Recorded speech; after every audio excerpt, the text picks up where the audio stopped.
मंगल हो, हर मनुष्य का मंगल हो, इस ब्रह्मांड का मंगल हो। हे परम शक्ति, इस पृथ्वी को समस्त समस्याओं से मुक्त करो। प्रणाम गुरुदेव। दीर्घायु हो शिष्यो।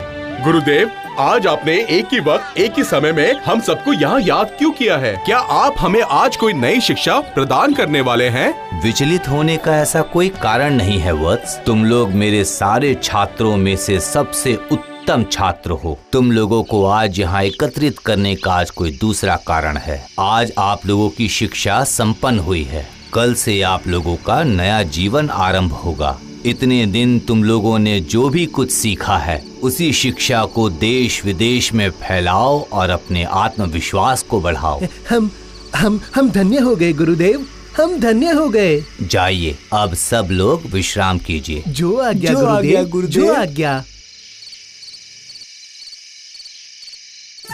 आज मैं इतना प्रफुल्लित हूँ कि मैं आपको बता नहीं पा रहा हूँ। पूरे विश्व में मेरी विद्या के बारे में जो चर्चा करेंगे वो सोचकर ही मैं प्रफुल्लित हो गया हूँ, क्योंकि जहाँ जहाँ पर मैं जाऊँगा लोग मेरी सेवा करेंगे। आप लोग जहाँ जहाँ जाएंगे कृपया मुझे भी वहाँ ले चलिएगा। आप लोगों के साथ रहूँगा तो मैं भी सीखूंगा। पागल है क्या? तुम्हारे पास तो कोई शिक्षा ही नहीं है, तुम्हें हम नहीं ले जा सकते। तुम अलग ही जाना। तुमने तो अपनी कोई भी शिक्षा पूर्ण नहीं की है। अगर तुम हमारे साथ चलोगे तो हमारा असम्मान होगा। आप लोगों के साथ रहकर मैं अपने ज्ञान को और समृद्ध करना चाहता हूँ। अच्छा ठीक है, फिर यदि भाई बोलने में आप लोग अपमानित महसूस करते हैं तो सबको बोलिएगा, ये हमारा नौकर है। अभी तो कोई आपत्ति नहीं है ना? ये तुमने सही कहा।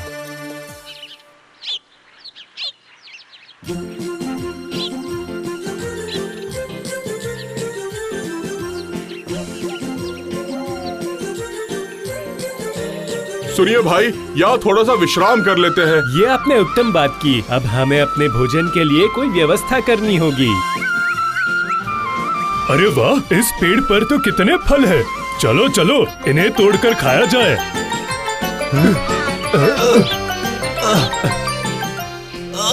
अरे रुकिए रुकिए भाई लोग, रुकिए। इस फल को तोड़ने के लिए मैं कुछ व्यवस्था करता हूँ, बुद्धि लगाता हूँ। ऐसी कौन सी बुद्धि इस्तेमाल करने वाले हो तुम चंद्रकांत? हमें भी तो बताओ। देखो देखो, सारी बुद्धि खर्च मत कर देना।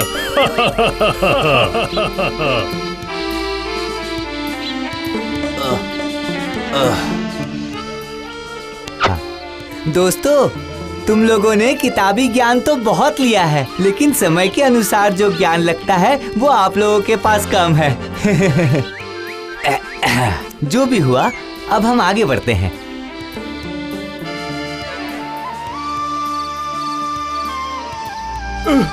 अरे ये जंगल में चल चल के तो हमारे पैर ही दुखने लगे। पता नहीं हमें कोई मनुष्य दिखेगा भी या नहीं।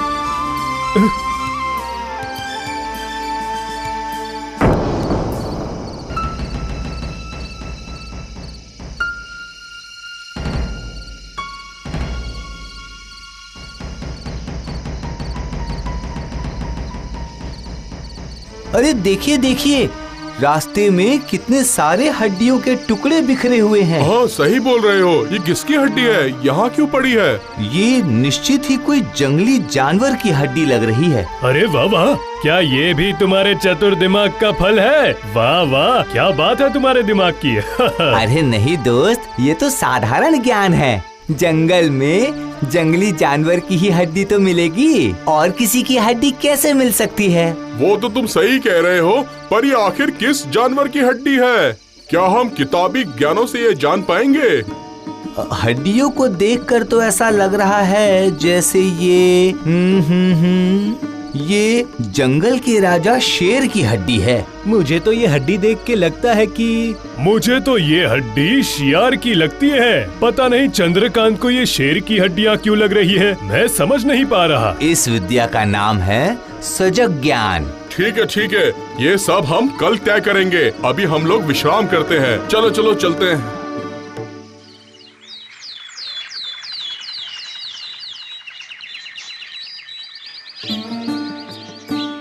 अभी जो मैंने शिक्षा प्राप्त की है, तो इस शिक्षा के माध्यम से इस अस्थियों को मैं अभी विसर्जित करूंगा।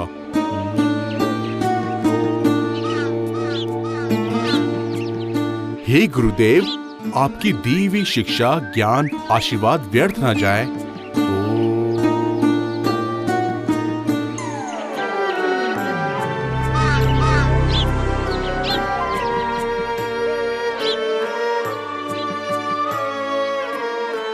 क्या बात है, क्या बात है। तुमने कर दिखाया सोमेश्वर, तुमने कर दिखाया। तुमने बिखरी हुई हड्डियों को समेट कर एकत्रित कर दिया। देखा चंद्रकांत, यही होती है असली शिक्षा, जिसको तुम कभी ग्रहण नहीं कर पाओगे। इस बार आपने बिल्कुल सही बात कही है दोस्त, आपकी शिक्षा सार्थक हुई है। पर अभी भी एक दुविधा मेरे मन में रह गई है। कौन सी दुविधा के बारे में बात कर रहे हो, ये बताओ। यही कि ये कंकाल किस प्राणी का है, ये हमें अभी तक नहीं पता चला है। हमने अपना अनुमान लगा लिया है, पर हमें अभी तक कोई सटीक उत्तर नहीं मिला है। देखो भाइयों देखो, मैं इस बारे में तो बिल्कुल निश्चित हूँ कि ये जंगल के राजा शेर की हड्डियाँ हैं। फिर भी इसे निश्चित करना आवश्यक है क्या? बोलो दोस्तों। क्यों नहीं, बताओ। इस विषय के बारे में हमें पूर्ण ज्ञान चाहिए। क्यों, सही कहा ना? तुम्हारी जानने की पूर्ण इच्छा नहीं है, इसीलिए तुम्हारी शिक्षा भी पूर्ण नहीं हो पाई है। ठीक है, लेकिन इसके बारे में हम कैसे सटीक होंगे, बताओ जरा। इसकी जिम्मेदारी तुम लोग मुझे दे दो। वो कैसे? मैंने जो विशेष ज्ञान प्राप्त किया है, उसके जरिए मैं इस कंकाल में मांस और चमड़ा वापस ला सकता हूँ और पता चल जाएगा कि ये कौन सा प्राणी था। ठीक है, तो इस बारे में हम कल सुबह चर्चा करेंगे, ठीक है?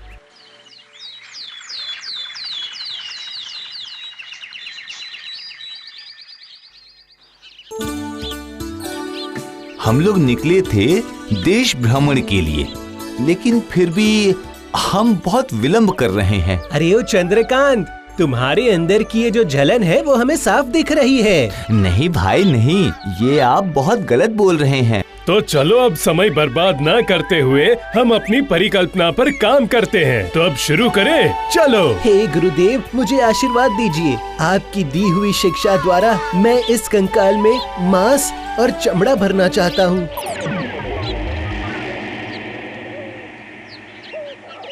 बहुत अच्छे, बहुत अच्छे, तुमने ये कर दिखाया वीरबाहु, बहुत अच्छे। इससे आपकी आश्चर्य क्षमता का परिचय मिला। आप धन्य हो, आप धन्य हो, आप धन्य हो, आप धन्य हो। आप बहुत धन्य अच्छे। हैं। चंद्रकांत, तुमने ये सारी शिक्षा ग्रहण नहीं करी तो उसमें चिंता की कोई बात नहीं है। तुम हमारे साथ रहोगे तो सब कुछ सीख जाओगे।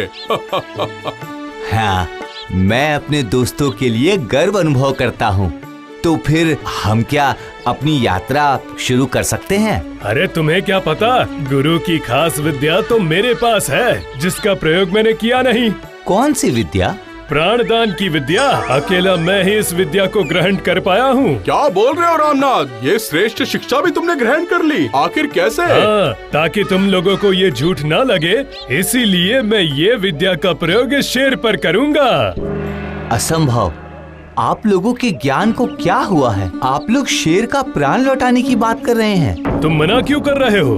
हमारे गुरुदेव ने क्या कहा था, उस बात को मनन कीजिए कि जो ज्ञान और विद्या आप लोगों ने अर्जित किया है, वो समस्त ज्ञान पृथ्वी के उपकार के लिए है। लेकिन अगर मृत शरीर को हम प्राण लौटा देते हैं तो ये जगत का कल्याण नहीं होगा।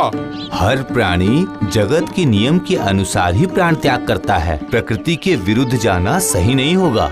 यह उपकार से ज्यादा समस्या आने की आशंका ज्यादा है। नहीं नहीं नहीं नहीं, इस विषय में मैं आपका साथ बिल्कुल नहीं दे पाऊंगा। अरे मूर्ख ब्राह्मण, डरे हुए ब्राह्मण, हम तुम्हारे साथ नहीं रहेंगे, चले जाओ यहाँ से। देखो, तुम लोग मेरे बहुत पुराने दोस्त हो, तो मैं इस तरह तो तुम्हें त्याग नहीं कर पाऊंगा, किंतु मैं तुम लोगों से दूरी बनाए रखूंगा। मैं जा रहा हूँ।